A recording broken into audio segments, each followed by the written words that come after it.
Mainit na pahayag ang binitawan ng Hapon na si Tam Mizukoshi matapos kumpirmahin ng kanyang laban kontra yan sa Pinoy boxing star na si John Riel Casimero sa darating na December 27 sa Aichi Sky Expo Japan bilang bahagi ng event ng Saiko X Lash Volume 4 in Japan. Sa opisyal na post ng kampo ng laban, taas ang ipinahayag na target ni Mizukoshi ang isang malaking upset laban niya kay Casimero, isang dating 3-division world champion na kilala bilang binsag na kilala sa bansag na bad boy ng boxing. Ayon sa pahayag, bagamat itinuturing na mas mababang antas sa papel si Mizukoshi, buo ang kanyang loob na gulatin ang mundo ng boxing sa sariling teritoryo. Para kay Mizukoshi, isa itong once in a lifetime na pagkakataon. Sa harap ng kanyang magkababayan sa Aichi, sisikapin niyang gumawa ng isang malaking matinding upset. Ayon yan sa post, darating si Casimero sa laban na may mabigat na hamon, lalo't kumakailan lamang ay nagmula siya sa isang pagkatalo noong Oktubre sa Kyrgyzstan laban niyan kay Kyunusoke Kamida.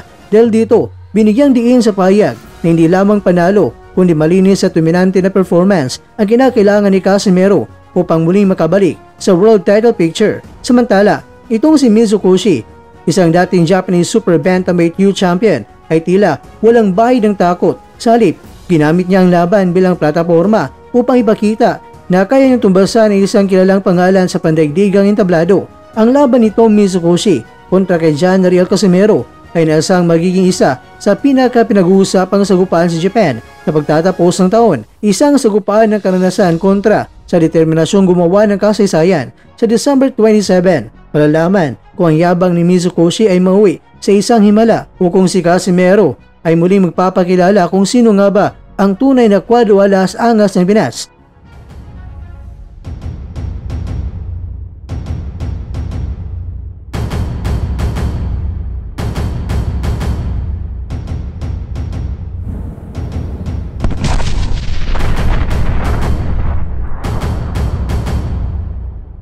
Samantala, Mark Magnifico Magsayo nabigay suporta kay Isaac Pitbull Cruz bago ang laban kay Lemon Rose Jr.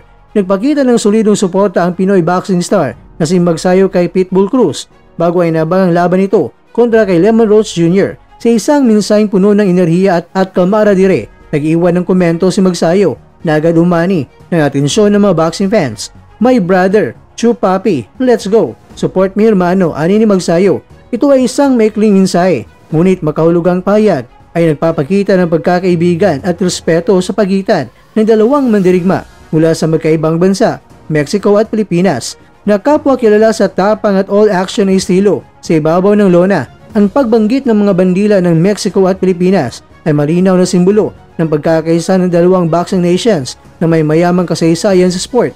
Habang papalapit ang laban ni Pitbull Cruz kay Lemon Rose Jr. ngayong araw, maaaring ang mga kwento habang pinapanood nyo ang laban na ito ay may resulta na ng laban. Gayunpaman, ang mensahe ni Magsayo ay nagsilbing dagdag moral boost kay Cruz na kilala sa kanyang agresibong pressure fighting at matinding body shots.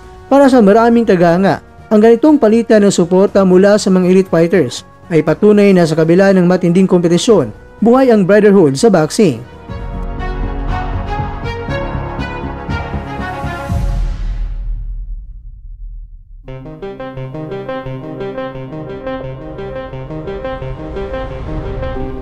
Mga kwento, inaasahang maging dikdikan ang sagupaan ni Cruz at ni Rhodes Jr. at sa likod ng entablado, malinaw na may isang Pinoy warrior na buong pusong sumusuporta sa pambato ng Mexico at yan ay walang iba, paritong si Mark Magnifico Magsayo.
At dyan, nagtatapos ang ating kwento.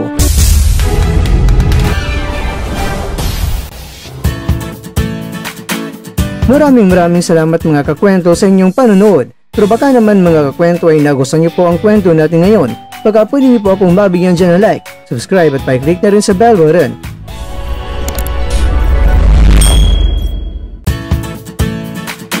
Pero bago tayo tatapos mga kwento, syempre, shoutout po muna tayo dyan sa ating mga kakwento.